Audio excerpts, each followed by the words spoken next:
আমার কখনো কাউকে বলতে ইচ্ছে করে না আমার সাথে থেকে যাও, আমাকে ভালোবাসো। আমি বরং অনুভব করতে চাই কারো আমার সাথে থেকে যাওয়ার চোখে মুখে আনন্দ, উচ্ছ্বাস প্রাপ্তি।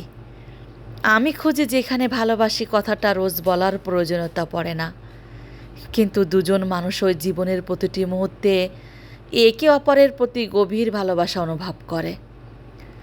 ভালোবাসা ব্যাপারটাই কখনো আমার জোর করতে ইচ্ছে করে না। ভালোবাসা বলতে আমি বুঝি নিরপেক্ষ স্বাধীনতা, একটা সচ্ছল জীবন, সৌহার্দ্যপূর্ণ একটা সুন্দর সম্পর্ক। দ্বিধাদ্বন্দ্বের বিধ্বস্ত অনুভূতি আর অনিশ্চয়তা নিয়ে আমার কাউকে ভালোবাসতে ইচ্ছে করে না। ভালোবাসলে আমি খুঁজি পাশে পাওয়ার নিশ্চয়তা, খুঁজি একটা সংসার, খুঁজি ভালোবাসার মানুষের কাছে নির্ভরতা, তার চোখে খুঁজে ফিরি আমার জন্য আগ্রহ, আকর্ষণ, কান্না এবং মায়া। কথা দেওয়ার চেয়ে পাশে থাকার ব্যাপারটা আমার কাছে সুন্দর।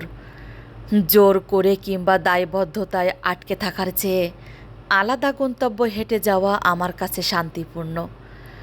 সম্পর্ক কিংবা সম্পর্কে থাকা মানুষটাকে যদি বোঝা মনে হয়, সেই বোঝা হালকা করে কারো জীবন যদি সহজভাবে এগিয়ে যায়, তবে তাই হওয়া উচিত।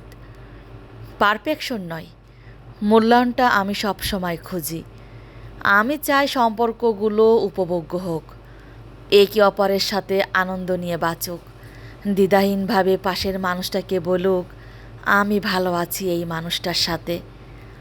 এই যে ভালো থাকা এবং অপর পাশের মানুষটাকে ভালো থাকার সঠিক মূল্যটুকু দেওয়া, এই জিনিসগুলো সুন্দর। এই স্বচ্ছতা এবং সম্মানটুকু একজন মানুষের জীবনে অন্যতম সেরা প্রাপ্তি। আসসালামু আলাইকুম, কেমন আছেন সবাই? আশা করছি সবাই ভালো আছেন। আমি আলহামদুলিল্লাহ ভালো আছি। আমার এই ছোট্ট ভিডিওটি আপনাদের কাছে কেমন লেগেছে সবাই কিন্তু কমেন্ট করে জানাবেন। ভালো লাগলে একটি লাইক এবং কমেন্ট করতে ভুলবেন না। আবার হাজির হয়ে যাবো আপনাদের মাঝে অন্য কোনো নতুন ভিডিও নিয়ে। সে পর্যন্ত সবাই ভালো থাকুন, সুস্থ থাকুন। আল্লাহ হাফেজ। আসসালামু আলাইকুম।